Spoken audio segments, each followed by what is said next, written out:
വളരെ ദുരൂഹ സാഹചര്യത്തിൽ കാണാതാകുന്ന പെൺകുട്ടികൾ. ഈ തിരോധാനത്തിന് പിന്നിലെ തെളിവുകൾ കണ്ടെത്താനാകാതെ കുഴങ്ങുന്ന പോലീസ്. മറ്റൊരു വശത്ത് 8 വർഷം മുൻപുണ്ടായ ഒരു ആക്സിഡന്റിൽ ഓർമ്മ നശിച്ച റീത്തുവും അവളുടെ ആ അവസ്ഥ കാരണം ആകെ ബുദ്ധിമുട്ടിലാകുന്ന ഭർത്താവ് റോയ്സും. പെൺകുട്ടികളെ നിരന്തരം തട്ടിക്കൊണ്ടുപോകുന്ന സൈക്കോ ആര്? ശരിക്കും റീത്തുവിന് എന്താണ് സംഭവിച്ചത്? യഥാർത്ഥത്തിൽ അവൾക്ക് അംനേഷ്യ ഉണ്ടോ? തുടങ്ങി നിരവധി ചോദ്യങ്ങളിൽ പ്രേക്ഷകനെ കൊടുക്കുന്ന മലയാളം സൈക്കോളജിക്കൽ ക്രൈം ത്രില്ലറാണ് ബോഗൻവില്ല.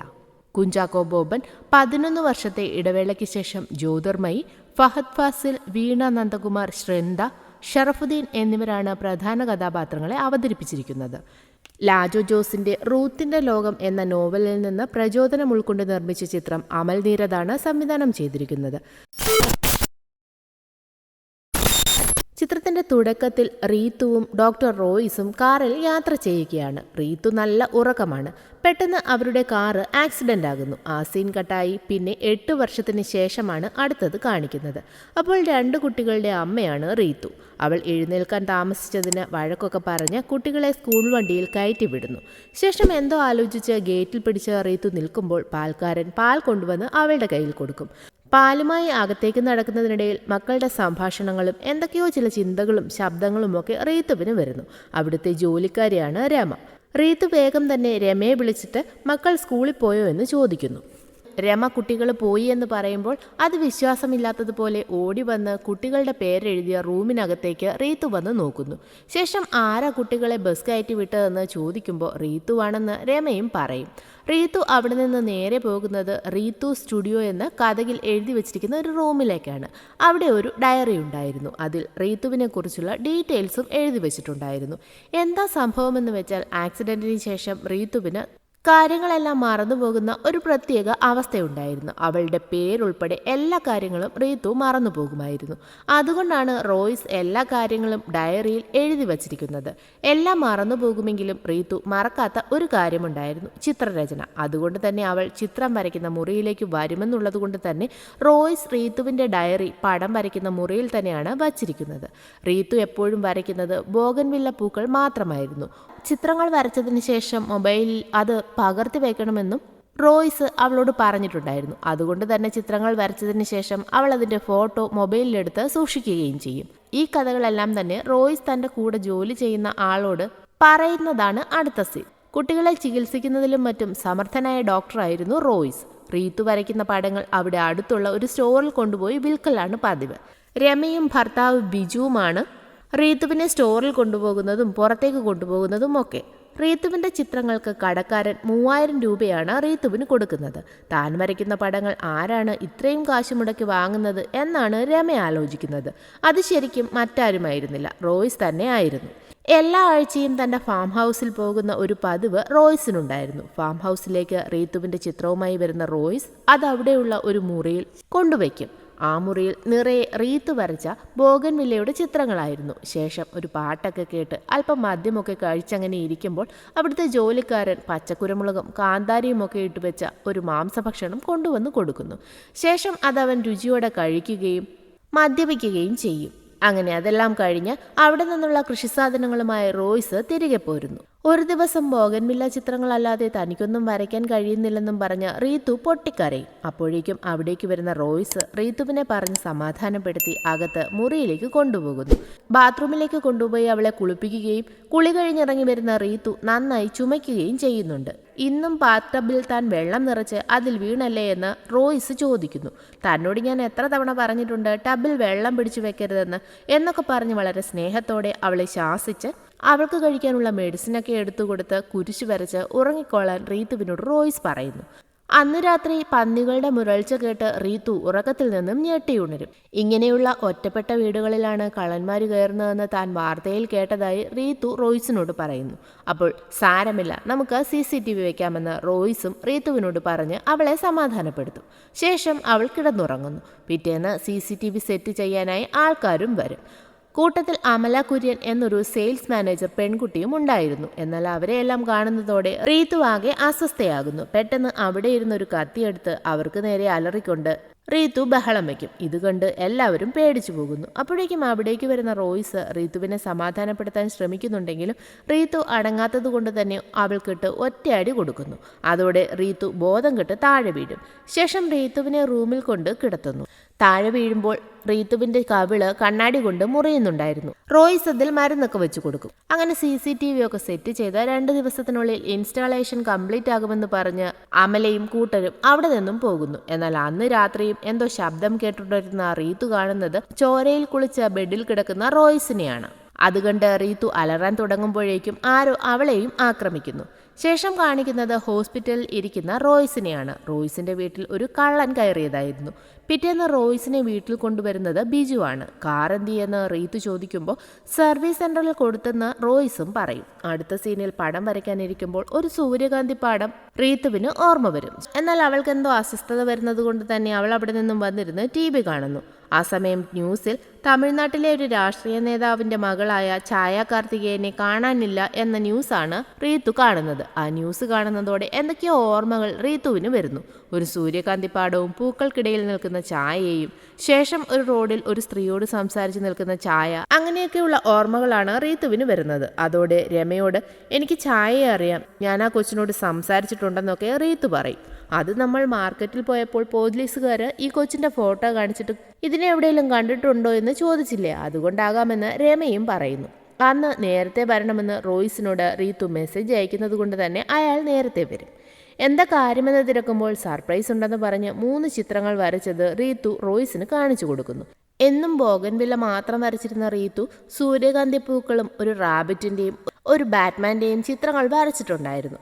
അത് കാണുമ്പോൾ റോയ്സ് അവളെ അഭിനന്ദിക്കുകയും ചെയ്യുന്നു. അങ്ങനെ ആ സീൻ കട്ടായി കുറച്ച് പോലീസുകാർ റോയ്സിന്റെ വീട്ടിലേക്ക് വരുന്നതാണ് പിന്നെ കാണിക്കുന്നത്. കുട്ടിക്കാനത്താണ് റീതുവും റോയ്സും താമസിക്കുന്നത്. അവിടുത്തെ SIയും തേനി ACP ഡേവിഡ് കോശിയുമാണ് റീതുവിന്റെ വീട്ടിലേക്ക് വരുന്നത്. റീതുവിനെ ചോദ്യം ചെയ്യാനാണ് അവർ വന്നിട്ടുള്ളത്. റീതു മറിയം കോളേജിന്റെ ഹോസ്റ്റലിന് മുന്നിൽ നിൽക്കുന്ന ഒരു ഫോട്ടോ കാണിച്ചിട്ട് എന്തിനാ അവിടെ പോയതെന്ന് ഡേവിഡ് ചോദിക്കുമ്പോൾ അതൊന്നും റീതുവിന് ഓർമ്മയിലേ ഇല്ലായിരുന്നു. ഛായയുടെ ഫോട്ടോ കാണിച്ചിട്ട് എവിടെയെങ്കിലും കണ്ടിട്ടുണ്ടോ എന്ന് ചോദിക്കുമ്പോഴും റീതുവിന് ഒന്നും ഓർമ്മ വരുന്നില്ല. അപ്പോൾ പെട്ടെന്ന് റോയ്സ് ഡേവിഡിനെ പുറത്തേക്ക് വിളിച്ചു കൊണ്ടുപോയി ഋതുവിന്റെ ഇപ്പോഴത്തെ അവസ്ഥയെക്കുറിച്ച് പറയുന്നു. അതോടെ ഡേവിഡ് ആകെ കൺഫ്യൂസ്ഡ് ആകുന്നു. ശേഷം CCTV വിഷ്വൽസ് ഒക്കെ കോപ്പി ചെയ്ത ശേഷം പിറ്റേന്ന് റീതുവിനെയും കൂട്ടി പോലീസ് ക്ലബ്ബിൽ വരെ വരണമെന്ന് പറഞ്ഞിട്ട് ഡേവിഡ് അവിടെ നിന്നും പോകുന്നു. പിറ്റേന്ന് റീതുവിനെയും കൂട്ടി റോയ്സ് പോലീസ് ക്ലബ്ബിൽ എത്തുന്നു. റീതുവിനെ ഡേവിഡ് ചോദ്യം ചെയ്യുന്നു. കോളേജ് ഹോസ്റ്റലിന്റെ ഫ്രണ്ടിൽ പോയത് എന്തിനാണെന്ന് ചോദിക്കുമ്പോൾ റീതുവിന് ഛായയെ ചെറുതായിട്ട് ഓർമ്മ വരുന്നു. ഹോസ്റ്റലിന് മുന്നിൽ ഏതോ ഒരു സ്ത്രീയോട് ഈ കൊച്ചു സംസാരിച്ചു നിൽക്കുന്നതായി ഓർക്കുന്നുവെന്ന് റീതു പറയും. ആരാണെന്ന് ചോദിക്കുമ്പോൾ അത് രമയാണെന്നാണ് റീതു പറയുന്നത്. ഓർമ്മയില്ലാതെ ഒന്നും വിളിച്ചു പറയരുത്, എന്തിനാണ് രമയുടെ പേര് പറഞ്ഞതെന്നൊക്കെ ചോദിച്ച് റീതുവിനെ റോയ്സ് വഴക്ക് പറയുന്നു. രമയുടെ പേര് പറഞ്ഞതുകൊണ്ട് തന്നെ രമയെയും പോലീസ് അപ്പോൾ തന്നെ വിളിച്ച് ചോദ്യം ചെയ്യും. രമയോട് ചോദിക്കുമ്പോൾ സംഭവം നടന്ന ദിവസം ഒരു ബന്ധുവിന്റെ കല്യാണം കൂടാൻ അതിന്റെ തലേന്ന് തന്നെ അവര് തൃശ്ശൂർക്ക് പോയതായി രമ പറയുന്നു. ബിജുവിനെ ചോദ്യം ചെയ്യുമ്പോഴും ബിജുവും അതുതന്നെയാണ് പോലീസിനോട് പറയുന്നത്. ശേഷം റോയ്സ് രമയെയും ബിജുവിനെയും കഴിഞ്ഞ 5 വർഷം കൊണ്ട് കാണുന്നത് കൊണ്ടാകും റീതുവിന് അവരെ രണ്ടും ഓർമ്മയുള്ളത്. അവളോട് എത്ര ചോദിച്ചിട്ടും കാര്യമില്ല, ഓർമ്മയില്ലാതെ അവളിങ്ങനെ ഓരോന്ന് പറഞ്ഞുകൊണ്ടേയിരിക്കും എന്നൊക്കെ റോയ്സും ഡേവിഡിനോട് പറയുന്നു. അങ്ങനെയാണെങ്കിൽ നാളെ ഞങ്ങളൊരു ക്രിമിനൽ സൈക്കോളജിസ്റ്റിനെ കൊണ്ട് ചോദിച്ചോളാം. നാളെ രാവിലെ 10 മണിക്ക് തന്നെ ഓഫീസിലെത്തണം. നിങ്ങളുടെ കുട്ടികൾ സ്കൂളിൽ നിന്ന് വരാറായി, വീട്ടിൽ ആരുമില്ലെന്ന് ഭാര്യ പറഞ്ഞ് ബഹളം വെക്കുന്നത് കൊണ്ടാണ് ഇപ്പോൾ വിടുന്നതെന്നൊക്കെ ഡേവിഡ് പറയുന്നു. ശേഷം അവിടെ നിന്ന് പോകാൻ നേരം ഞങ്ങൾക്ക് കുട്ടികളില്ല, അത് റീതുവിൻ്റെ ഒരു ഹാലുസിനേഷൻ മാത്രമാണെന്ന് റോയ്സ് ഡേവിഡിനോട് പറയും. ഇത് കേൾക്കുന്ന ഡേവിഡ് ഞെട്ടിപ്പോകുന്നു. ഇതിപ്പോൾ ഏത് വിശ്വസിക്കണം എന്ത് വിശ്വസിക്കേണ്ട എന്നറിയാൻ വയ്യാത്ത അവസ്ഥയിലാകുന്നു ഡേവിഡ്. ആകെ വട്ടുപിടിക്കുന്ന ഡേവിഡ് SIയോട് നാളെ തന്നെ ക്രിമിനൽ സൈക്കോളജിസ്റ്റായ മീരയെ വിളിച്ചു വരുത്തുവാനായി പറയുന്നു. കുട്ടിക്കാനത്ത് തന്നെ ഹാപ്പി ഹെൽത്ത് സെന്റർ എന്നൊരു സ്ഥാപനം നടത്തുകയാണ് മീര ഇപ്പോൾ. അമ്മ മരിച്ചതിന് ശേഷം അച്ഛനെ നോക്കി കുട്ടിക്കാനത്ത് തന്നെയാണ് ആളിപ്പോൾ താമസമുണ്ടായിരുന്നത്.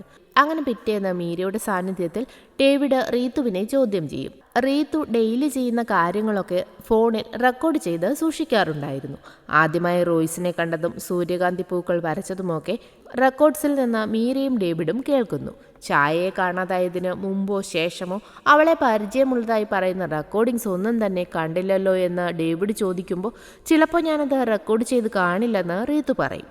എന്നാൽ ചായയെ പരിചയമുണ്ടെന്ന് പറയുകയും ചെയ്യുന്നു.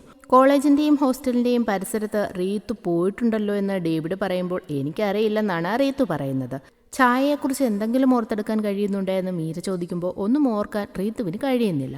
എന്തുകൊണ്ടാണ് റീതു എപ്പോഴും ബോഗൻവില്ല മാത്രം വരയ്ക്കുന്നതെന്ന് മീര ചോദിക്കുമ്പോഴും അറിയില്ലെന്നാണ് റീത്തുവിൻ്റെ മറുപടി. 7 തവണയോളം റീതു ചായയുടെ ഹോസ്റ്റലിന് മുന്നിൽ പോയതിൻ്റെ CCTV ദൃശ്യങ്ങൾ ഡേവിഡ് റീത്തുവിന് കാണിച്ചു കൊടുക്കുകയും ചായയെ കാണാതായ ദിവസവും റീതു ചായയെ ഹോസ്റ്റലിന് മുന്നിലൂടെ ഫോളോ ചെയ്തു പോകുന്നതിൻ്റെ വിഷ്വലും അവർ കാണിക്കുന്നു. ചായയോട് സംസാരിച്ചത് രമയല്ലെന്നും അന്നേ ദിവസം തൃശ്ശൂർ പോകാൻ ടോൾ പാസ് ചെയ്തതിൻ്റെ തെളിവുകളും ഡേവിഡിൻ്റെ കയ്യിൽ ഉണ്ടായിരുന്നു. അത് കേൾക്കുന്നതോടെ ചായയോട് സംസാരിച്ച് നടന്നത് റീതു തന്നെയാണെന്ന് ഓഫീസിൽ നിന്ന് ഇറങ്ങിയ ശേഷം റീത്തുവിന് ഓർമ്മ വരും. രമയുടെ പേര് പോലീസിനോട് പറഞ്ഞതുകൊണ്ട് തന്നെ രമയും ബിജുവും റീത്തുവിൻ്റെ വീട്ടിൽ സഹായത്തിന് വരുന്നത് നിർത്തിയിരുന്നു. അതുകൊണ്ട് റോയ്സും റീത്തുവും നേരിട്ട് വന്ന് താണുകേണ് പറയുമ്പോൾ രമ ജോലിക്ക് പോകാനായി തയ്യാറാകും. കാരണം റീത്തുവിന് രമയല്ലാതെ മറ്റാരും സഹായത്തിനില്ലെന്ന് രമയ്ക്ക് നന്നായിട്ട് അറിയാമായിരുന്നു. ശേഷം റീത്തുവിൻ്റെ വീട്ടിൽ കയറിയ കള്ളൻ്റെ ഡെഡ് ബോഡി ഒരു പുഴയ്ക്കരികിൽ നിന്ന് കിട്ടുന്നു. റീത്തുവിൻ്റെ ഒരു ബ്രേസ്ലെറ്റും ബോഡിക്കരികിൽ നിന്ന് പോലീസിന് ലഭിക്കും.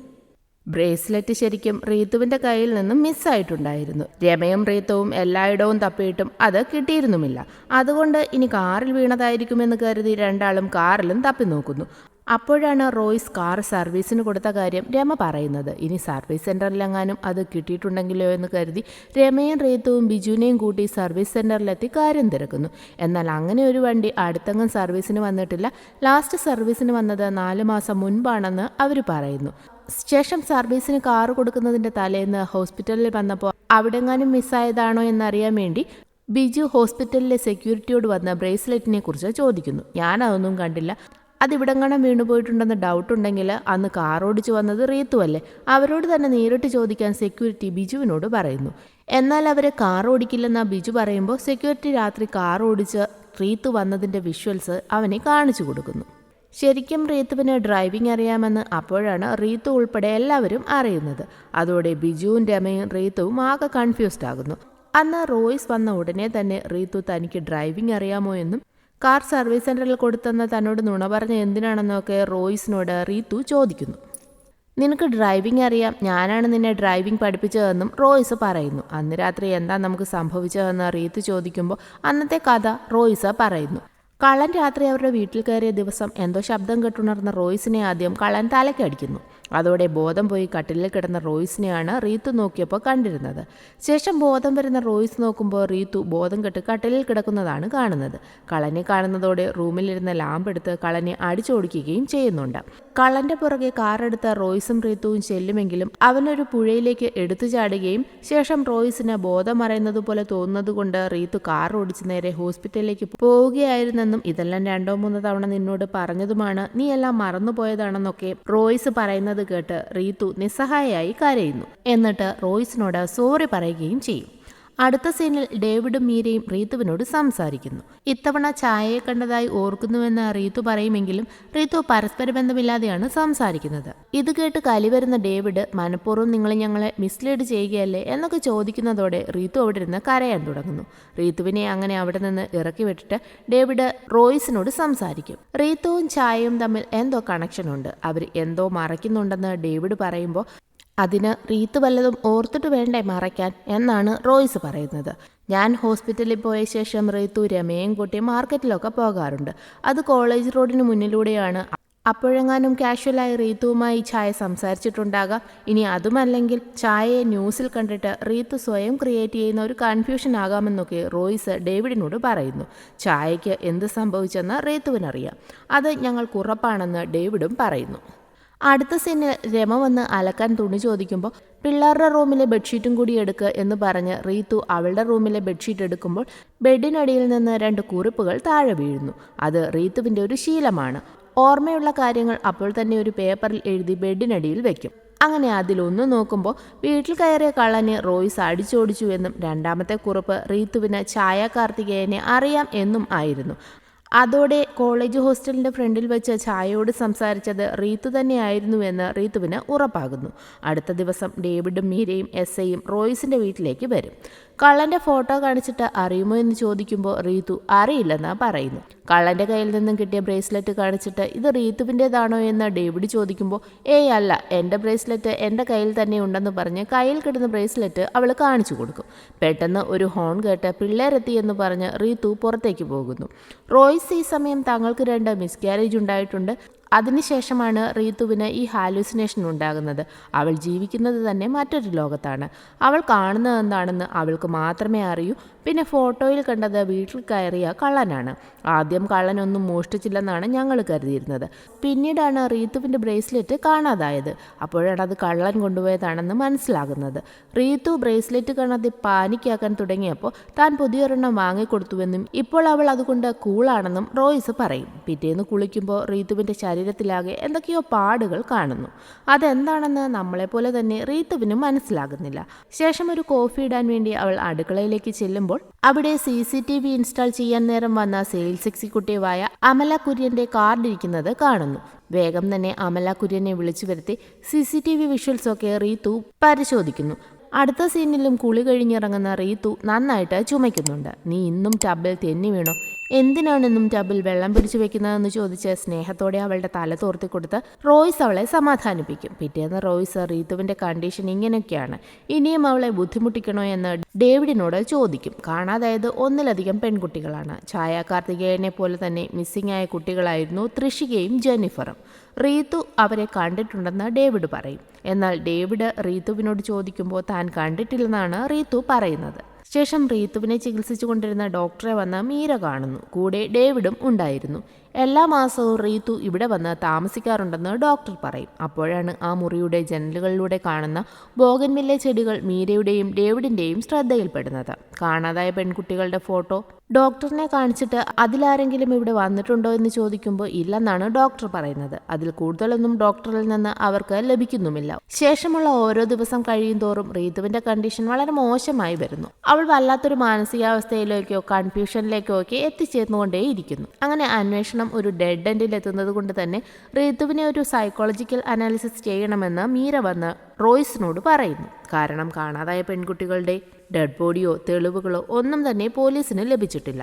റീത്തുവിനാണെങ്കിൽ കാണാതായ പെൺകുട്ടികളെക്കുറിച്ച് എന്തോ അറിയാം. ഞാൻ നിങ്ങളുടെ സൈഡിലാണ്, അതുകൊണ്ട് റീത്തുവിനെ അനാലിസിസ് ചെയ്തേ പറ്റൂ എന്നൊക്കെ മീര പറയുമ്പോൾ റോയ്സും അതിന് സമ്മതിക്കുന്നു. എന്നാൽ റോയ്സിന് അതിനൊരു കണ്ടീഷൻ ഉണ്ടായിരുന്നു. റീത്തുവിനോട് കുട്ടികളില്ലെന്ന് ഒരു കാരണവശാലും പറയരുത്. കാരണം റീത്തു ആ ഒരു വിശ്വാസത്തിലാണ് ജീവിതം മുന്നോട്ട് കൊണ്ടുപോകുന്നത് എന്നതാണ്. മീരയും അത് സമ്മതിക്കും. അങ്ങനെ മീര റീത്തുവിനെ അനാലിസിസ് ചെയ്യും. ഇതെല്ലാം റോയ്സും അപ്പുറത്തിരുന്ന് കാണുന്നുണ്ട്. സന്തോഷമുള്ള കാര്യം ആലോചിക്കാൻ പറയുമ്പോൾ കുട്ടികളെക്കുറിച്ചാണ് റീത്തു ആലോചിക്കുന്നത്. ഛായ കാർത്തികേയൻ, തൃഷിക, ജെന്നിഫർ എന്നീ പേരുകൾ കേൾക്കുമ്പോൾ റീത്തു ഒരു കാട്ടിലൂടെ ഇങ്ങനെ ഓടിപ്പോകുന്നതും ഒരു കുളത്തിലേക്ക് വീഴുന്നതുമായ ഓർമ്മ മാത്രമാണ് റീത്തുവിന് ഉണ്ടാകുന്നത്. ശേഷം എന്തെങ്കിലും ഓർമ്മ വന്നാലോ എന്ന് കരുതി പെൺകുട്ടികളെ കാണാതായ സ്ഥലങ്ങളിലേക്കൊക്കെ റീത്തുവിനെ മീരയും ഡേവിഡും കൊണ്ടുപോകുന്നു. എന്തെങ്കിലും ഓർമ്മകൾ റീത്തുവിന് വരുമെന്ന് എല്ലാവരും വിചാരിക്കുമെങ്കിലും റീത്തുവിന് പ്രത്യേകിച്ച് ഒന്നും തന്നെ ഓർമ്മ വരുന്നില്ല. ശേഷം റീത്തുവിന്റെ പടങ്ങൾ വിൽക്കുന്ന സ്റ്റോറിൽ വന്ന് ഏത് റെസ്റ്റോറൻറ്റുകാരാണ് റീത്തുവിന്റെ ചിത്രങ്ങൾ വാങ്ങുന്നതെന്ന് ചോദിക്കുമ്പോൾ അത് റെസ്റ്റോറൻറ്റുകാരല്ല, ഒരു ഡോക്ടറാണെന്ന് കടക്കാരൻ പറയുന്നു. ഡോക്ടർ ഒരു പെയിന്റിങ്ങിന് 1000 രൂപ അധികം തനിക്ക് തരുമെന്നും സ്റ്റോർ ഉടമ പറയുന്നു. ആ ഡോക്ടർ റോയ്സ് തന്നെയാണെന്ന് മീരയ്ക്ക് പെട്ടെന്ന് മനസ്സിലാകും. റോയ്സ് ഇപ്പോൾ എവിടെ ഉണ്ടാകുമെന്ന് അതുകൊണ്ട് തന്നെ റീത്തുവിനോട് വന്ന് മീര ചോദിക്കുന്നു. വീക്കെൻഡ് ആയതുകൊണ്ട് തന്നെ റോയ്സ് ആ സമയം ഫാം ഹൗസിലായിരുന്നു. മീര നേരെ ഫാം ഹൗസിലേക്ക് വരുന്നു. കടക്കാരനുമായി എന്താ ഡീൽ എന്നാണ് ചോദിക്കുമ്പോൾ അയാൾ ചിത്രങ്ങൾ 3000 രൂപയ്ക്കാണ് വിൽക്കുന്നത്. 1000 രൂപ കൂടുതൽ നൽകി റോയ്സ് 4000 രൂപയ്ക്ക് ചിത്രങ്ങൾ വാങ്ങും. അതായിരുന്നു ഡീൽ. റീത്തു വരച്ച ചിത്രങ്ങൾ ഒന്ന് കാണിക്കുമോ എന്ന് ചോദിക്കുമ്പോൾ റോയ്സ് ചിത്രങ്ങൾ വെച്ചിരുന്ന റൂം തുറന്ന് മീരയെ കാണിക്കുന്നു. ഈ പ്രോപ്പർട്ടി സ്വന്തമാണോ എന്ന് മീര ചോദിക്കുമ്പോൾ എൻ്റെ വല്യപ്പച്ചൻ എനിക്ക് എഴുതി തന്ന പ്രോപ്പർട്ടിയാണിത്. എല്ലാവരുടെയും ഹീറോ അവരുടെ അച്ഛനായിരിക്കും. എന്നാൽ എൻ്റെ ഹീറോ വല്യപ്പച്ചനാണെന്ന് റോയ്സും പറയുന്നു. അങ്ങനെ സംസാരിച്ച് നിൽക്കുന്നതിനിടെ മീര ജനലിൻ്റെ കർട്ടൻ മാറ്റി നോക്കുമ്പോൾ കാണുന്നതും നിറയെ ബോഗൻവില്ല പൂക്കളാണ്. ഇതല്ലേ റീത്തു വരയ്ക്കുന്നതെന്ന് മീര ചോദിക്കുമ്പോൾ ആവാം, അവൾക്കൊരു ബോഗൻവില്ല ഫിക്സേഷൻ ഉണ്ട്. കല്യാണം കഴിഞ്ഞ സമയത്ത് ഇവിടെ ഞങ്ങൾ ഇടയ്ക്കൊക്കെ വരുമായിരുന്നെന്ന് റോയിസ് പറയുന്നു. പെട്ടെന്ന് പന്നി അലർന്ന പോലെ ഒരു ഒച്ച കേട്ട് മീരയാകെ പേടിച്ചു പോകും. ഇവിടെ പന്നിയുണ്ടോ എന്ന് അവൾ ചോദിക്കുമ്പോൾ ഇവിടെ പന്നി മാത്രമല്ല ആടും കോഴിയും എല്ലാം ഉണ്ടെന്ന് റോയിസ് പറയുന്നു. ഇത് കേട്ട് എന്തോ ഒരു നെഗറ്റീവ് അടിക്കുന്നത് കൊണ്ട് തന്നെ മീര അപ്പോൾ തന്നെ അവിടെ നിന്നും പോകുന്നു. ശേഷം രാത്രി പുറത്തെവിടെയോ പോയി വരുന്ന റോയിസിനെയും റീത്തുവിനെയുമാണ് കാണിക്കുന്നത്. അടുത്ത സീനിൽ നേരം വെളുത്ത് എണീറ്റ ഉടനെ റോയ്സ് ആദ്യം ചെയ്യുന്നത് റീത്തു ബെഡിനടിയിൽ എഴുതി വച്ചിരിക്കുന്ന കുറിപ്പെടുത്ത് വായിക്കുകയാണ്. ആദ്യത്തെ കുറിപ്പിൽ ബാറ്റ്മാൻ ലോഗോയും റാബിറ്റ് ചിത്രവും സൂര്യകാന്തി പെയിന്റിങ്ങും മീരയെ ഏൽപ്പിച്ചു എന്നായിരുന്നു. അടുത്തത് ഡിസംബർ 6 മീര വന്നിരുന്നു. റീത്തുവിനെയും കൂട്ടി ഫാം ഹൗസിലേക്ക് പോകാൻ നാളെ വരും എന്നായിരുന്നു. മൂന്നാമത്തതിൽ കുട്ടികളില്ലെന്ന് മീര പറഞ്ഞു എന്നായിരുന്നു.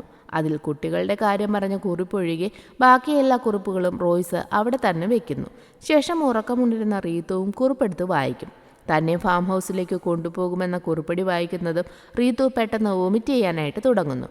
അതോടൊപ്പം പന്നിയുടെ വല്ലാത്തൊരു ഒച്ചയും അവളുടെ തലയിൽ ഇങ്ങനെ കേൾക്കുകയും ചെയ്യുന്നു. ശേഷം കുറിപ്പടിയിരുന്ന സ്ഥലത്ത് തന്നെ വെച്ചിട്ട് മീരയെ ഫോൺ ചെയ്ത് നോക്കുമെങ്കിലും ഫോൺ എൻഗേജ്ഡ് ആയിരുന്നു. ശേഷം പതിവില്ലാതെ റീത്തു കുട്ടികളുടെ മുറിയിൽ നിൽക്കുന്ന റോയ്സിനെ കണ്ട് എന്തു പറ്റിയെന്ന് ചോദിക്കുമ്പോൾ അവിടെ ഇരുന്ന ബാറ്റ്മാൻ്റെയും റാബിറ്റിൻ്റെയും ചിത്രങ്ങൾ കാണുന്നില്ലല്ലോ എന്ന് റോയ്സ് പറയും. അത് രണ്ടും മീര കൊണ്ടുപോയെന്ന് റീത്തുവും പറയുന്നു. ശേഷം റീത്തുവിനെ കുളിപ്പിക്കാനായി റോയ്സ് മുറിയിലേക്ക് കൊണ്ടുപോകുന്നു. കുളിയൊക്കെ കഴിഞ്ഞു വരുമ്പോഴേക്കും ഡേവിഡും എസ്സയും അവിടേക്ക് വരും. റീത്തുവിന് ഓർമ്മയില്ലാത്തതല്ലേ, അതുകൊണ്ട് ഡേവിഡ് സ്വയം പരിചയപ്പെടുത്തുമ്പോൾ അറിയാമെന്നാണ് റീത്തു പറയുന്നത്. എന്നാൽ ഡേവിഡ് അത് കാര്യമാക്കാതെ റോയ്സിനോട് മീരയെ ലാസ്റ്റ് എപ്പോഴാണ് കണ്ടതെന്ന് ചോദിക്കുമ്പോൾ അതിന് മറുപടി പറയുന്നത് റീത്തുവാണ്. കഴിഞ്ഞ ദിവസമാണ് കണ്ടതെന്ന് പറയുന്നതോടെ എപ്പോഴാണെന്ന് വളരെ താല്പര്യത്തോടെ റീത്തുവിനോട് ഡേവിഡ് വന്ന് ചോദിക്കുന്നു. എന്നാൽ ആദ്യം ഉച്ചയ്ക്കെന്നും പിന്നീട് വൈകിട്ടെന്നും റീത്തു മാറ്റി മാറ്റി പറയും. മീര തന്നോട് എന്താ പറഞ്ഞതെന്ന് ഓർമ്മയില്ലെന്നും റീത്തു ഡേവിഡിനോട് പറയുന്നു. മീരയെ വിളിച്ചിട്ട് കിട്ടിയില്ലെന്ന് റീത്തു പറഞ്ഞതായി ഈ സമയം റോയ്സ് ഡേവിഡിനോട് പറയുന്നുണ്ട്. മീരയെ ഇന്നലെ മുതൽ കാണാനില്ലെന്നും രാത്രി ഒരു കാറിൻ്റെ ഹോണടി കേട്ട് നോക്കാൻ വേണ്ടി പുറത്തേക്ക് പോയ മീരയെ പിന്നെ ആരും കണ്ടിട്ടില്ലെന്നും ഡേവിഡ് പറയുന്നു. ഈ സമയം SI CCTV വിഷ്വൽസ് പരിശോധിക്കുന്നിടത്ത് നിന്ന് ഡേവിഡിനെ വിളിക്കുന്നു. മീര റോയ്സിൻ്റെ വീട്ടിൽ വന്നതിൻ്റെയും തിരികെ പെയിൻറ്റിങ്ങുമായി പോകുന്നതും അതിനുശേഷം റോയ്സ് വീട്ടിലേക്ക് വരുന്നതും പിന്നെ രാത്രി അവർ പുറത്തേക്ക് പോകുന്നതിൻ്റെയും ഒക്കെ വിഷ്വൽസ് ആയിരുന്നു അത്. രാത്രി എന്തിനാ പുറത്തു പോയതെന്ന് ഡേവിഡ് ചോദിക്കുമ്പോൾ ഡിന്നർ കഴിക്കാൻ പോയതാണെന്ന് റോയ്സ് പറയും. ശേഷം ഡേവിഡും SIയും അവിടെ നിന്നും പോകുന്നു. അവർ പോയ ശേഷം വെപ്രാളം പിടിച്ച ഫാം ഹൗസിലേക്ക് പോകാൻ റോയ്സും റെഡിയാകും. രമ വന്നിട്ട് റീത്തുവിനെ അവളെ ഏൽപ്പിച്ചിട്ട് വേണം പോകാൻ. അതുകൊണ്ട് തന്നെ രമ ഇതെവിടെ പോയി കിടക്കുക, കുരുമുളക് എടുക്കാൻ ഇന്ന് ആള് വരും, അതുകൊണ്ടാണ് ഞാൻ ഇല്ലാത്ത ലീവ് എടുത്ത് നിൽക്കുന്നതെന്നൊക്കെ റോയ്സ് പറയുന്നു. അപ്പോഴേക്കും രമ അവിടേക്ക് വരുന്നത് കൊണ്ട് തന്നെ റോയ്സ് വേഗം അവിടെ നിന്നും പോകുന്നു. ഇനിയാണ് ശരിക്കുള്ള ട്വിസ്റ്റ്. നമ്മുടെ റോയ്സിൻ്റെ യഥാർത്ഥ മുഖമാണ് ഇനി നമ്മൾ കാണാൻ പോകുന്നത്. ഫാം ഹൗസിലെത്തി നേരെ ഫ്രിഡ്ജിൽ സൂക്ഷിച്ചിരിക്കുന്ന മാംസമെടുത്ത് ഫ്രൈ ചെയ്ത് അവിടുത്തെ വളർത്തുനായകൾക്ക് കൊടുത്ത ശേഷം മുറിയിൽ വന്നിരുന്ന് മദ്യപിക്കുകയും എന്തോ ഓർമ്മകളിലേക്ക് റോയ്സ് പോവുകയും ചെയ്യുന്നു. അവിടെ ഒരു ഫ്ലാഷ് ബാക്കാണ് കാണിക്കുന്നത്. റോയ്സിൻ്റെ ചെറുപ്പകാലം, അതായത് റോയ്സ് ടീനേജിലേക്ക് കടക്കാൻ തുടങ്ങുന്ന കാലം. റോയ്സിൻ്റെ അപ്പനും അമ്മയും റോയ്സിനെയും കൂട്ടി ഫാം ഹൗസിലേക്ക് ആദ്യമായിട്ട് വരുന്നു. ഫാം ഹൗസ് എന്ന് വെച്ചാൽ പണ്ടത്തെ റോയ്സിൻ്റെ വല്യപ്പച്ചൻ്റെ വീട്. വല്യപ്പച്ചൻ്റെ ഇഷ്ടമില്ലാതെ നടന്ന കല്യാണമോ ഒളിച്ചോട്ടമായിരുന്നു റോയ്സിൻ്റെ അച്ഛനമ്മമാരുടേത്. അതുകൊണ്ട് തന്നെ റോയ്സിൻ്റെ അമ്മയെയും റോയ്സിനെയും മാത്രം വീട്ടിൽ കയറ്റിയിട്ട് അച്ഛനെ വല്യപ്പച്ചൻ ആൾക്കാരെ കൊണ്ട് അടിച്ചോടിക്കുന്നത് റോയ്സ് നോക്കി നിൽക്കുന്നു. ശേഷം വല്യപ്പച്ചൻ ചെയ്യുന്ന ഓരോ കാര്യങ്ങളും സസൂക്ഷ്മം നിരീക്ഷിക്കലാണ് റോയ്സിൻ്റെ പ്രധാന ഹോബി. ഒരു ദിവസം റോയ്സിനോട് വന്ന് വല്യപ്പച്ചൻ ഈ കാണുന്നതെല്ലാം നിനക്കുള്ളതാണ്, നീ നിന്റെ അപ്പനെ പോലെ ആകാതിരുന്നാൽ മാത്രം മതിയെന്ന് പറയുന്നു. അതോടെ റോയ്സിൻ്റെ മനസ്സിൽ വല്യപ്പച്ചൻ ഒരു ഹീറോ ആയിട്ട് മാറുന്നു. ജന്മിയെപ്പോലെ നാടടക്കി വാണ്ടിരുന്ന വല്യപ്പച്ചന് ആ നാട്ടിലെ സ്ത്രീകൾ ഒരു വീക്ക്നെസ് ആയിരുന്നു. അവിടെ നടക്കുന്ന വിശേഷ ദിവസങ്ങളിലും മറ്റും പ്രായപൂർത്തി പോലും ആകാത്ത പെൺകുട്ടികളെ കൊണ്ടുവന്ന് തൻ്റെ ഇഷ്ടങ്ങൾക്ക് ഉപയോഗിക്കുന്നത് വല്യപ്പച്ചൻ്റെ ശീലങ്ങളിൽ ഒന്ന് മാത്രമായിരുന്നു. അങ്ങനെ കൊണ്ടുവരുന്ന പെൺകുട്ടികൾ മരിച്ചെങ്ങാനും പോയാൽ അതിന് സഹായിക്കാനായി അയാൾക്ക് ഒരു സഹായിയും ഉണ്ടായിരുന്നു. അതുകൊണ്ട് തന്നെ ഈ ചെറിയ പ്രായത്തിൽ കാണാൻ പാടില്ലാത്തത് പലതും റോയ്സ് കാണുന്നു. വല്യപ്പച്ചനെ എതിർത്ത് മരിച്ചു പോകുന്ന പെൺകുട്ടികളുടെ ശരീരം വെട്ടിനുറുക്കി പന്നിക്കിട്ട് കൊടുക്കുകയായിരുന്നു വല്യപ്പച്ചൻ്റെ ശീലം. എന്തിനും തയ്യാറായി കൂട്ടത്തിൽ സഹായിയുടെ ഭാര്യയെപ്പോലും വല്യപ്പച്ചൻ ഉപയോഗിക്കുന്നത് ഒരു ദിവസം റോയ്സ് കാണുന്നു. അകത്തെ സീൻ റോയ്സ് ജനലിലൂടെ ഒളിഞ്ഞു നോക്കുന്നത് ആ സ്ത്രീയും കാണുന്നുണ്ട്. എന്നാൽ അവർക്ക് അതിൽ യാതൊരു എതിർപ്പുമില്ലായിരുന്നു. ശേഷം അവൻ പതിവായി ആ കാഴ്ച കാണാൻ വേണ്ടി ആ സഹായിയുടെ വീട്ടിലേക്ക് പോകാൻ തുടങ്ങും. അങ്ങനെ ഒരു ദിവസം ജനലിലൂടെ ഒളിഞ്ഞു നോക്കുന്നത് സഹായിയുടെ ഭാര്യ കാണുന്നു. ശേഷം അവർ അവനെയും വിളിച്ച് അകത്തേക്ക് പോകും. അത്ര ചെറുപ്പത്തിലെ ഒട്ടും ആരോഗ്യകരമല്ലാത്ത കാഴ്ചകളുടെയും പ്രവൃത്തികളുടെയും ഫലമായിരുന്നു പ്രസന്റിലെ സൈക്കോ ആയ റോയ്സ്. തീർത്തും വല്യപ്പച്ചന്റെ പ്രതിരൂപമായ റോയ്സ് അവനെ തന്നെ വാർത്തെടുക്കുകയായിരുന്നു. ശേഷം പ്രസന്റാണ് കാണിക്കുന്നത്. റോയ്സ് പിന്നീട് ആ വീടിന്റെ അടിത്തട്ടിലുള്ള ഒരു രഹസ്യ അറയിലേക്കാണ് പോകുന്നത്. അവിടെ ബോധമില്ലാതെ ബന്ധനാവസ്ഥയിൽ നമ്മുടെ മീര കിടക്കുന്നുണ്ട്. ഇതേസമയം എന്തൊക്കെയോ ഡൗട്ട്സ് തോന്നുന്ന റീതു രമയോട് മീര വന്നത് ഇന്നലെ വൈകിട്ടല്ലേ എന്ന് ചോദിക്കുന്നു. അറിയില്ല, ഞാൻ ഇന്നലെ നേരത്തെ പോയി. ബിജു ഇന്നലെ എന്നെ നേരത്തെ കൂട്ടാൻ വന്നു. അതുകൊണ്ടല്ലേ സാറിനോട് ഫാം ഹൗസിൽ നിന്ന് നേരത്തെ വരാൻ പറഞ്ഞതെന്നും രമ പറയുന്നു. അപ്പോൾ മീര വന്നതും തന്നോട് സംസാരിക്കുന്നതുമൊക്കെ ചെറുതായ റീത്തുവിന് ഓർമ്മ വരും. എന്നാൽ ക്ലിയറായിട്ടൊന്നും ഓർത്തെടുക്കാൻ കഴിയുന്നതുമില്ല. ഓർക്കാൻ ശ്രമിക്കുമ്പോഴാകട്ടെ വെള്ളത്തിൽ മുങ്ങിപ്പോകുന്നതായിട്ടാണ് റീത്തുവിന് തോന്നുന്നത്. അപ്പോഴാണ് CCTVയുടെ കാര്യം രമ റീത്തുവിനെ ഓർമ്മിപ്പിക്കുന്നത്. വേഗം റീതു CCTV ദൃശ്യങ്ങൾ പരിശോധിക്കും. അതിൽ തന്നെ കാണാനായി മീര വരുന്നതും സംസാരിക്കുന്നതുമെല്ലാം CCTVയിൽ ഉണ്ടായിരുന്നു. മീര പറഞ്ഞതൊക്കെ താൻ മെത്തക്കടിയിൽ എഴുതി വച്ചിരുന്നുവെന്ന് പറഞ്ഞ് വേഗം വന്ന് ബെഡിനടിയിൽ നോക്കുമെങ്കിലും കുറിപ്പ് അവിടെയില്ലായിരുന്നു. റോയ്സ് എപ്പോഴാണ് വന്നതെന്ന് വീണ്ടും റീതു CCTV നോക്കുന്നു. മീര പോയ ശേഷം വരുന്ന റോയ്സ് വരുന്നതും റോയ്സുമായി രാത്രി പുറത്തു പോകുന്നതും അവശയായി തിരികെ വരുന്നതും പിറ്റേന്ന് കുട്ടികളുടെ റൂമിൽ നിൽക്കുന്ന റോയ്സിനോട് സംസാരിക്കുന്നതും അതിനുശേഷം റീത്തുവിനെ കുളിക്കാനായി റോയ്സ് കൊണ്ടുപോകുന്നതും കുളി കഴിഞ്ഞു വരുമ്പോഴേക്കും ഡേവിഡും SIയും വരുന്നതും അവർ പോയ ശേഷം രമ വരുന്നതും ശേഷം ട്രക്കുമായി റോയ്സ് പുറത്തേക്ക് പോകുന്നതുമൊക്കെ വിഷ്വൽസിൽ ഉണ്ടായിരുന്നു. റോയ്സ് ഇപ്പോൾ എവിടെ കാണുമെന്ന് റീതു ചോദിക്കുമ്പോൾ ട്രക്കുമായിട്ടല്ലേ പോയത്, ഫാം ഹൗസിൽ കാണുമെന്ന് രമ പറയുന്നു. ശേഷം അവർ ബിജുവിനെയും കൂട്ടി ഫാം ഹൗസിലേക്ക് പോകുന്നു. പോകുമ്പോഴേ മീരയുടെ വീട് കണ്ട് എന്തോ ഓർമ്മ വരുന്ന റീതു വണ്ടി നിർത്താൻ പറയുന്നു. ശേഷം രമയോട് അതാണ് മീരയുടെ വീടെന്ന് പറയുമ്പോൾ ഞാനൊന്ന് പോയി തിരക്കിയിട്ട് വരാമെന്ന് പറഞ്ഞ് രമ ആ വീട്ടിലേക്ക് കയറിപ്പോകും. അപ്പോൾ എന്തൊക്കെയോ റീത്തുവിന് പെട്ടെന്ന് ഓർമ്മ വരുന്നു. അകത്തേക്ക് പോയ രമ തിരികെ വരുമ്പോൾ അത് മീരയായിട്ടാണ് റീത്തുവിന് തോന്നുന്നത്. വേഗം അവൾ തിരിഞ്ഞു നോക്കുമ്പോൾ ബിജുവിൻ്റെ സ്ഥാനത്ത് റോയ്സ് നിൽക്കുന്നതാണ് കാണുന്നത്. ഈ സമയം റോയ്സ് മീരയെ തൻ്റെ ആവശ്യങ്ങൾക്കെല്ലാം ഉപയോഗിച്ചതിന് ശേഷം വീണ്ടും അവൾ മയങ്ങാൻ വേണ്ടി ഇഞ്ചക്ഷൻ വെക്കുകയാണ്. അപ്പോഴേക്കും അവിടേക്ക് റീത്തുവും രമയും ബിജുവും വരുന്നു. കാറിൻ്റെ ഒച്ച കേൾക്കുന്നതോടെ വേഗം തന്നെ ഒന്നും അറിയാത്തവനെ പോലെ വന്ന് അവിടെ വളർത്തിയിരുന്ന പട്ടികളെ മുഴുവൻ കൂട്ടിൽ നിന്നും തുറന്നു വിട്ടിട്ട് റോയ്സ് വന്ന് കതക് തുറക്കും. എന്താണെന്ന് റോയ്സ് ചോദിക്കുമ്പോൾ ആകെ പാനിക്കായ റീതു മീരയെ കാണാനില്ലെന്ന് വെപ്രാളപ്പെട്ട് പറയുന്നു. റീതുവിനെയും രമയെയും അകത്തേക്കിരുത്തിയിട്ട് വാതിൽ പുറത്തുനിന്ന് കുറ്റിയിട്ട് റോയ്സ് നേരെ ബിജുവിൻ്റെ അടുത്തേക്ക് പോകുന്നു. വന്നപാടെ ബിജുവിനെ വാരിയിട്ട് അലക്കുകയാണ് റോയ്സ്. ഒച്ചയും ബഹളവും കേട്ട് ജനലിലൂടെ നോക്കുന്ന റീതുവും രമയും പുറത്തെ രംഗം കണ്ട് ഞെട്ടിപ്പോകും.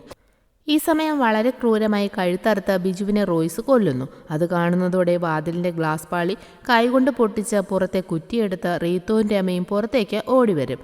രമയോട് റീത്തു ഓടിപ്പോകാൻ പറയുന്നെങ്കിലും ഓടാൻ ശ്രമിക്കുന്ന രമയെ റോയ്സ് കഴുത്തിന് പിടിച്ച് നിലത്തേക്ക് ഒറ്റ കുത്താണ്. അതോടെ അവളുടെ ബോധം പോകും. ശേഷം പേടിച്ചു നിൽക്കുന്ന റീത്തുവിനെ വളരെ സ്നേഹത്തോടെ പിടിച്ച് പുറത്ത് നല്ല തണുപ്പാണെന്ന് പറഞ്ഞ് അകത്തെ മുറിയിൽ കൊണ്ടുവന്ന് കിടത്തിയിട്ട് കുരിശു വരച്ച് ഉറങ്ങിക്കോളാൻ പറയുന്നു.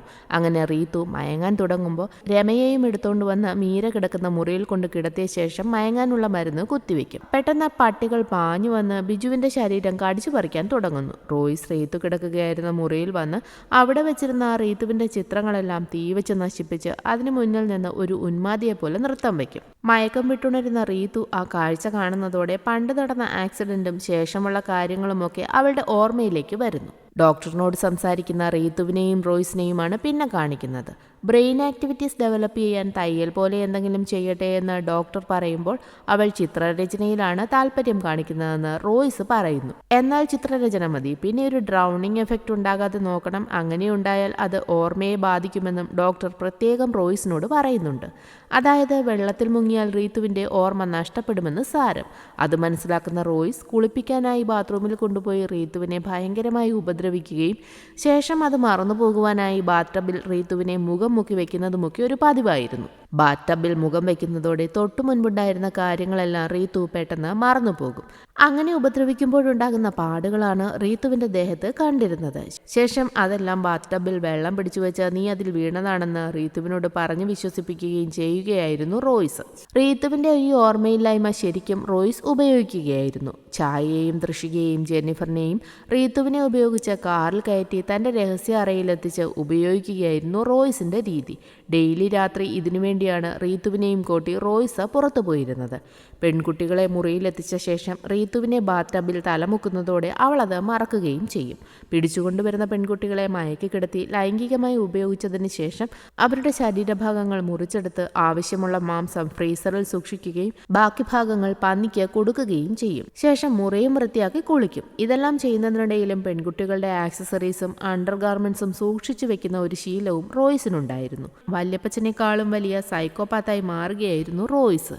ഇതേ രീതിയിൽ തന്നെയാണ് റീത്തു മീരയെയും വീട്ടിൽ നിന്ന് വിളിച്ചിറക്കി കൊണ്ടുവന്നത്. ഇതെല്ലാം വള്ളിപുള്ളി തെറ്റാതെ റീത്തുവിന് ഓർമ്മ വരുന്നു. അപ്പോഴേക്കും പതിവ് പോലെ റീത്തുവിനെ ബാത്ടബിൽ മുക്കാനായി റോയ്സ് എടുത്തുകൊണ്ടുവരുന്നു.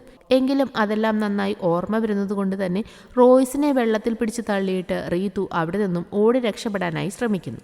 മുറ്റത്തേക്ക് ചാടിയിറങ്ങുന്നതും പട്ടികൾ അവിടെ നിൽക്കുന്നത് കൊണ്ട് തന്നെ കാട്ടിലേക്ക് റീത്തു ഓടിപ്പോകുന്നു. അപ്പോഴേക്കും തോക്കുമായി വരുന്ന റോയ്സും പട്ടികളും കൂടി റീത്തു പോയ വഴിയെ പാഞ്ഞു ചെല്ലും. പേടിച്ചോടുന്ന റീത്തു വന്ന് ചാടുന്നതോ അവിടെ ഉണ്ടായിരുന്ന ഒരു പൊട്ടക്കുളത്തിലും. തൊട്ടുമുന്നിൽ പട്ടിയെ കൂടെ കാണുന്നതോടെ റീത്തു വല്ലാതെ ഭയന്നു പോകും. അപ്പോഴേക്കും അവിടേക്ക് വരുന്ന റോയ്സ് റീത്തുവിനെ പിടികൂടുകയും രഹസ്യ അറയിലേക്ക് തന്നെ കൊണ്ടുവരികയും ചെയ്യുന്നു. റീത്തു നാളെ ഇതൊക്കെ മറക്കും. പക്ഷെ കണ്ടതിന്റെ പേടി അവിടെ കിടക്കുന്നത് അടിപൊളിയാണെന്ന് പറഞ്ഞ് ഒരു മരുന്ന് നിറച്ച സിറിഞ്ച് അവളുടെ നേർക്ക് ഇട്ടുകൊടുത്തിട്ട് അത് സ്വയം ഇഞ്ചക്ട് ചെയ്യാൻ അവളോട് പറയുന്നു. തോക്ക് കാണിച്ച് വിരട്ടി പറയുന്നത് കൊണ്ട് തന്നെ ആകെ പേടിച്ചു പോകുമെങ്കിലും റീത്തു അത് കുത്തിവെക്കുന്നത് റോയ്സിന്റെ കാലിലാണ്. പെട്ടെന്ന് റോയ്സ് റീത്തുവിനെ വെടിവെക്കാൻ തുടങ്ങുമ്പോഴേക്കും മീര അവളെ കെട്ടിയിട്ടിരുന്ന ചങ്ങല റോയ്സിന്റെ കഴുത്തിലൂടെ ഇട്ട് മുറുക്കുന്നു. മീരയെ കിടത്തിയിരുന്ന പലകയിൽ നിന്ന് അവൾ അതിന്റെ സ്ക്രൂ അഴിച്ചു വെച്ചിരിക്കുകയായിരുന്നു. മീര വേഗം റീത്തുവിനോട് പോലീസിനെ വിളിക്കാൻ പറയുമെങ്കിലും ഏത് നമ്പർ ഡയൽ ചെയ്യണമെന്ന് റീത്തുവിന് ഓർമ്മ വരുന്നില്ല. 100 ഡയൽ ചെയ്യാൻ മീര പറയുന്നുവെങ്കിലും ഓടാൻ ശ്രമിക്കുന്ന റീത്തുവിന് റോയ്സ് കയ്യിലിരുന്ന തോക്കെടുത്ത് എറിഞ്ഞിടുന്നു. അതോടെ ബോധം പോയി റീത്തു താഴെ വീഴും. ശേഷം മീരയും റോയ്സും തമ്മിൽ നല്ല മൽപ്പിടുത്തമാണ്. അപ്പോഴേക്കും ബോധം വരുന്ന റീത്തു തോക്കുമായി എണീറ്റ് വരുമെങ്കിലും റോയ്സ് എന്നെയും നമ്മുടെ കുഞ്ഞുങ്ങളെയും കൊല്ലാൻ വന്ന സൈക്കോയാണ് മീര എന്നൊക്കെ പറഞ്ഞ് റീത്തുവിനെ മിസ്ലീഡ് ചെയ്യാൻ ശ്രമിക്കുന്നു. പക്ഷേ മീര ഓൾറെഡി കുട്ടികളിൽ നിന്ന് റീത്തുവിനോട് പറഞ്ഞ കാര്യം റീത്തുവിന് ഓർമ്മയിലുണ്ടായിരുന്നു. അതുകൊണ്ട് തന്നെ റീത്തു റോയ്സിനെ ഷൂട്ട് ചെയ്യും. അപ്പോഴേക്കും ബോധം വീഴുന്ന രമയും കയ്യിൽ കിട്ടിയ ഒരു കസേരയുടെ കഷ്ണം വെച്ച് റോയ്സിനിട്ടൊരെണ്ണം കൊടുക്കുന്നു. ഈ സമയം ഡേവിഡും മറ്റു പോലീസ് സംഘവും അവിടേക്ക് തോക്കുമായി എത്തുന്നുണ്ട്. അകത്തു നിന്നിറങ്ങി വരുന്ന മീരയെയും രമയും റീത്തുവിനെയും കണ്ട് ഡേവിഡും കൂട്ടരും ഞെട്ടിപ്പോകും.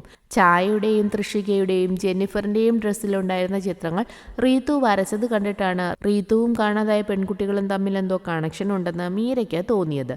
ഫാം ഹൗസിൽ ചെന്നതും എന്തൊക്കെയോ ഡൗട്ട്സ് വന്നതോടെ പിറ്റേന്ന് ഫാം ഹൗസ് സെർച്ച് ചെയ്യണമെന്ന് ഡേവിഡിനോട് പറയാനിരിക്കുകയായിരുന്നു മീര.